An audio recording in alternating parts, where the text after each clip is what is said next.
Assalamualaikum.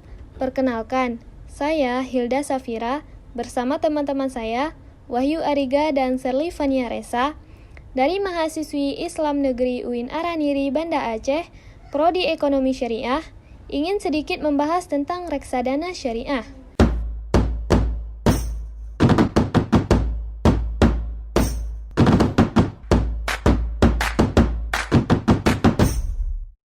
Apakah teman-teman tahu apa itu reksadana? Reksadana berasal dari kata reksa, yang berarti jaga atau pelihara, dan kata dana yang berarti uang. Sehingga, reksadana dapat diartikan sebagai kumpulan uang yang dipelihara.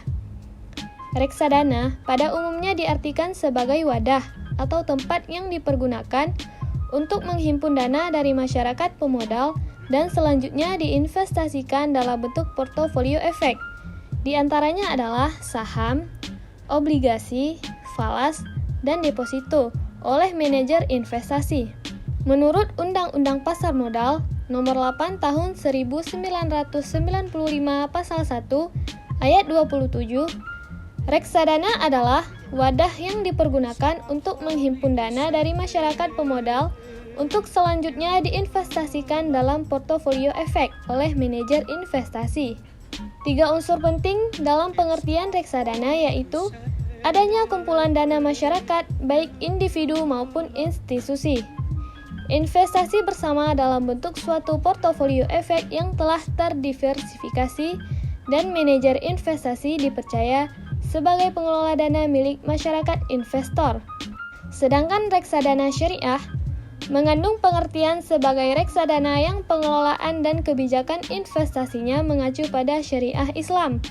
Contohnya, tidak menginvestasikan pada saham-saham atau obligasi dari perusahaan yang bertentangan dengan syariah Islam. Apakah teman-teman tahu, sejarah reksadana secara syariah ditandai dengan hadirnya bank muamalah, asuransi takaful, dan berbagai lembaga keuangan syariah lainnya, yang menimbulkan sikap optimis untuk meningkatkan investasi yang berbasis pada investor muslim. Bapepam mulai membuat sebuah inovasi untuk menghimpun dana dari para investor muslim. Maka, pada tahun 1997 dihadirkan reksadana syariah dengan produknya yang diberi nama Dana Reksa Syariah. Kemudian, pada tahun 2000 diluncurkanlah inovasi baru yang diberi nama Dana Reksa Syariah Berimbang. Sistem Dana Reksa Syariah ini belum bisa dilepas dari sistem reksadana yang sudah ada sebelumnya. Landasan hukum reksadana berdasarkan Undang-Undang Pasar Modal Nomor 8 Tahun 1995 Pasal 18 Ayat 1 adalah bentuk hukum reksadana di Indonesia ada 2, yakni reksadana berbentuk perseroan terbatas atau PT Reksadana dan reksadana berbentuk kontrak investasi kolektif atau KIK. Nah, kawan-kawan, selanjutnya yang akan kita bahas yaitu reksadana berbentuk perseroan atau yang lebih dikenal PT Reksadana. Suatu perusahaan atau perseroan terbatas yang dari sisi bentuk hukum tidak berbeda dengan perusahaan lainnya. Perbedaan terletak pada jenis usaha, yaitu jenis usaha pengelolaan portofolio investasi. Kontrak investasi kolektif. Kontrak yang dibuat antara manajer investasi dan bank kustodian yang juga mengikat pemegang unit penyertaan sebagai investor. Melalui kontrak ini, manajer investasi diberi wewenang untuk mengelola portofolio efek dan bank kustodian diberi wewenang untuk melaksanakan penitipan dan administrasi investasi. Reksadana menurut Fatwa DSN Dewan Syariah Nasional MUI nomor 20 DSN MUI 9/2000 dan juga berlandaskan pada Fatwa DSN nomor 20 DSN MUI 4/2001. Sedangkan dalam pandangan Islam, pada prinsipnya setiap sesuatu dalam muamalah dibolehkan selama tidak bertentangan dengan Islam, mengikuti kaidah fikih oleh mazhab Hambali dan para fuqaha lainnya, yaitu prinsip dasar dalam transaksi dan syarat-syarat yang berkenaan dengannya ialah boleh dilakukan selama tidak dilarang oleh Islam atau bertentangan dengan nas syariah. Selanjutnya, aktivitas reksadana. Dalam kegiatan investasi reksadana syariah dapat melakukan apa saja selama tidak bertentangan dengan Islam. Contoh, investasi dalam bidang perjudian, khamar, dan lain-lain yang ditentukan oleh Al-Quran dan Al-Hadis. Akad yang dilakukan dapat dikerjakan melalui mudharabah dan musyarakah. Reksadana Islam dalam hal ini bertindak selaku mudharib dalam kaitannya dengan investor dapat melakukan akad mudharabah atau khirat atau musyarakah. Jual beli reksadana selaku mudharib juga dibolehkan jual beli saham. Mekanisme transaksi. Dalam melakukan reksadana syariah, tidak diperbolehkan tindakan spekulasi yang di dalamnya mengandung gharar seperti najasi atau penawaran palsu, ikhtikar, dan tindakan spekulasi lainnya. Produk-produk transaksi reksadana seperti spot, forward, swap, option, dan lain-lain. Dan produk-produk lain yang biasa dilakukan reksadana hendaknya menjadi bahan penelitian dan bahan pengkajian dari reksadana syariah.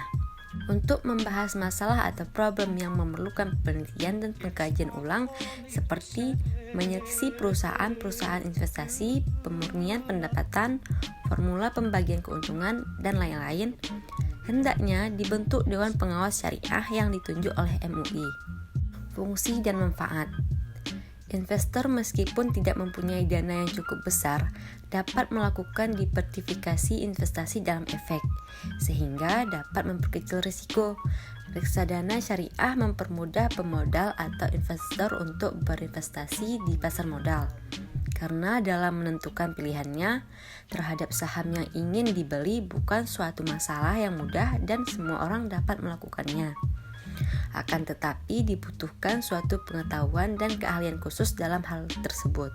Efisiensi waktu dengan menaruh dana kita pada reksadana syariah, maka dana tersebut dikelola oleh manajer investasi profesional yang kompeten di bidangnya. Maka pemodal atau investor tidak perlu meninjau dan memantau kinerja investasi tersebut setiap saat karena sudah dilakukan oleh manajer investasi yang profesional. Selanjutnya, yang terakhir kita bahas yaitu risiko reksadana. Risiko berkurangnya nilai unit penyerta atau NUP yang dipengaruhi oleh turunnya harga dari efek saham dan surat berharga lainnya yang masuk dalam portofolio reksadana. Risiko likuiditas. Risiko ini menyangkut kesulitan yang dihadapi oleh manajer investasi apabila pemegang unit melakukan penjualan kembali atas unit-unit yang dipegangnya.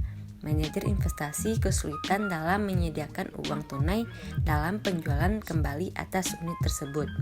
Risiko wan prestasi, di mana risiko tersebut timbul ketika perusahaan asuransi yang mengasuransikan kekayaan reksadana tidak segera membayar ganti rugi atau membayar lebih rendah dari nilai pertanggungan ketika terjadi hal-hal yang tidak diinginkan.